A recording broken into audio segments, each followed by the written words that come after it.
I am a Halo super fan. If you've watched anything about my channel, you know this to be true. I could go on and on about all the books I've read and the thousands of hours I've played in all the Halo games and my sheer love for everything Halo. But the truth is, none of it matters. The only reason I mention it, though, is because I feel like a lot of other fans have gone out of their way to criticize the new Halo television show on Paramount Plus. And while I am not with the press and I have only seen the first episode, Contact, I can only give my impressions on what I've seen. And it left me speechless and very teary-eyed. And I think that's the best compliment I can give to anything. It touched me in a very emotional way. And I gotta admit that I was going into it skeptical, as I am assuming many other people were, based on the sheer amount of press that it had received, a lot of it trending negatively. There may be some constructive criticism in the show, and it may not get everything right, of course. But I feel like it's telling its own unique tale, and that's something that I really like. And maybe that's the best place to start. I am not a purist of Halo. I appreciate Halo in all forms, and I think the universe is big enough that we don't have to have a canon Halo. I like the Elseworld tales. I like the what if tales. That's fine to me. A lot of people get upset and say, well, wait a minute. If you're going to adapt a piece of literature, or in this case, a video game franchise, into some other form of media, don't take creative liberty with it. I disagree, and I think maybe that's where a lot of people instantly diverge, because there are a lot of changes in this TV show, and I'm not going to name all of them. I saw them, okay? Obviously, I think the biggest one probably is Chief very clearly defying orders very, very early on in the show and removing his helmet. There were other things too, such as the name of his squad, and some roles were different in terms of, like, Miranda Keyes was white in the video game, and she's not white in the television show. My understanding is Cortana is not who we think she is, at least in terms of the AI and like the way her form and shape is. I haven't seen her yet. I mean, I've seen some previews, but I haven't seen how they've addressed it. There's other dynamics in play as well, and that's fine. I'm okay with that. I think the show has touched, for me at least, the spark of excitement that I have with the Halo universe. And I'm not trying to be an apologist. If you don't like it, then I don't care. I'm just telling you that I wanted to give my opinion on it because I've seen so much negativity. I will probably do an episode each week talking about some of the specific things that I found interesting. And maybe they're not all going to be positive. I guess that's kind of the fun, is we don't know. I don't know where the show's going to go. I don't even know how many episodes it is. And I kind of didn't want to know. I just wanted to enjoy it for what it was. I actually didn't even look at the runtime when I started playing it. I just wanted to enjoy it for what it was. I didn't want to look at the credits and try to deduce what was happening or who was going to be a guest or who had been cast. I just wanted to watch it from a purely, I'm an excited fan, and just let me sit in there and give me just a raw experience. And I think that's the absolute best way to enjoy this. Don't worry about what happened in the books. Don't worry about what happens in the game. Worry about what happens in the television show, because that's what you're currently watching. And hopefully it does bring a bit of spark back into the Halo community. That would be great. That would be awesome if the two coincided in some way. And it would be nice to see Halo Infinite get some more love, because honestly, it's not really getting a lot of love right now.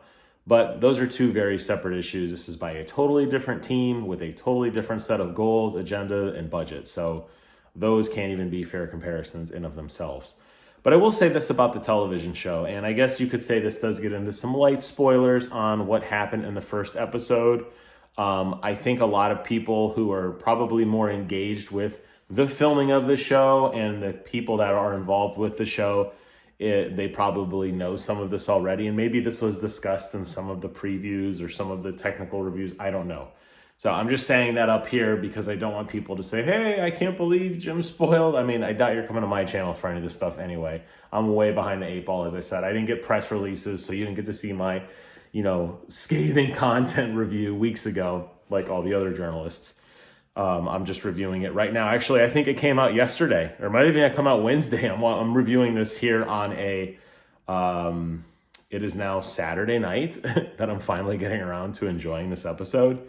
Friday night I'm getting around enjoying this episode, and that's fine. It's okay. It doesn't have to be day and date, and because that's not my life.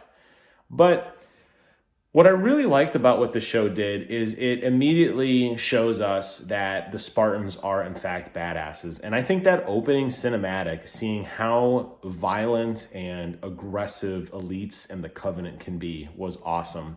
That is something you don't really see in the video game very much, largely due to technical constraints, but you get to hear a lot about it in the books. About how powerful is a plasma, that it burns through Mjolnir armor, that it burns skin alive. We actually got to see that. We got to see humans literally exploding because of how powerful the elite weapon is, how devastating an energy sword is up close, and how aggressive they are in seeking down and destroying all human life. And equally, in that exact same scene, we got to see the Spartans come down as the heroes, as the demons that they are, and how aggressive and military precise they are. And of course, there were some awesome nods to the show. We got to see a little bit of the HUD, of John's HUD. We got to see him pick up the chain gun, something that we know has been a fan favorite in the game for a very long time. We got to hear the energy shield noise ramp up. We got to hear the low shield noise of the beep, beep, beep when the shield was low. Lots of cool Easter eggs and nods to the game. But if you didn't understand any of that, it wouldn't have mattered. What you saw was these super soldiers taking care of business, largely outnumbered, largely outgunned, and being resourceful and dominating in their own way. And that was really, really, really cool. And that's what I wanted from this show. I wanted the Spartans to be the hero, and they are, and they nailed that. And for that, I love the show just in of itself.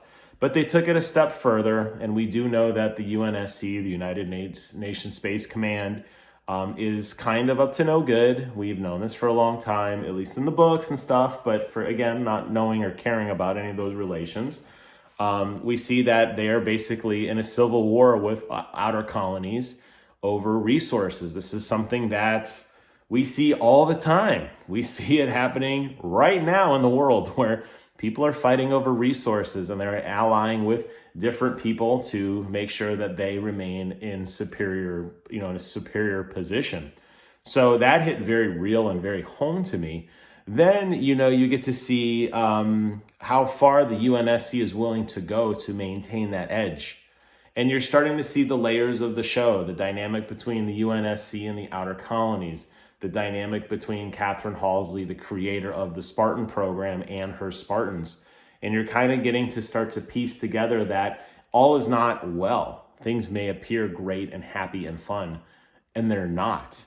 And I love that. I think that dynamic is so much fun. And I applaud that they're exploring some of these stories that may vilify heroes in the Halo books or in the Halo video game, or at least put them in a very different light here in this reality, because this does seem somewhat grounded in the sense that you would naturally have people who are fighting over the Spartans and the utilization of what the Spartans are about. The military is treating them purely as a weapon, where Catherine Halsey is treating them more like her children and she cares about them. But how much does she care about them, and how far is she willing to go to protect her secrets and their secrets, and who is doing what and for why? And you're getting these complex story layers. This is just in the first episode. And there's some really good storylines that have already emerged very early on.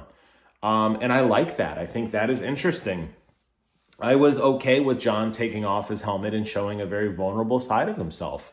When he was basically explaining, that he is just a man. But he's a man that is basically defying orders, and he's following his heart because he's realized that something's not quite right, which makes him an awesome hero. I mean, isn't that the great hero's journey? But we know that he has a dark past. We know some of the things he did under orders when he's talking with Quan. And we know that he's not perfect, and he's going to have to come to terms and atone for some of the bad things he's done.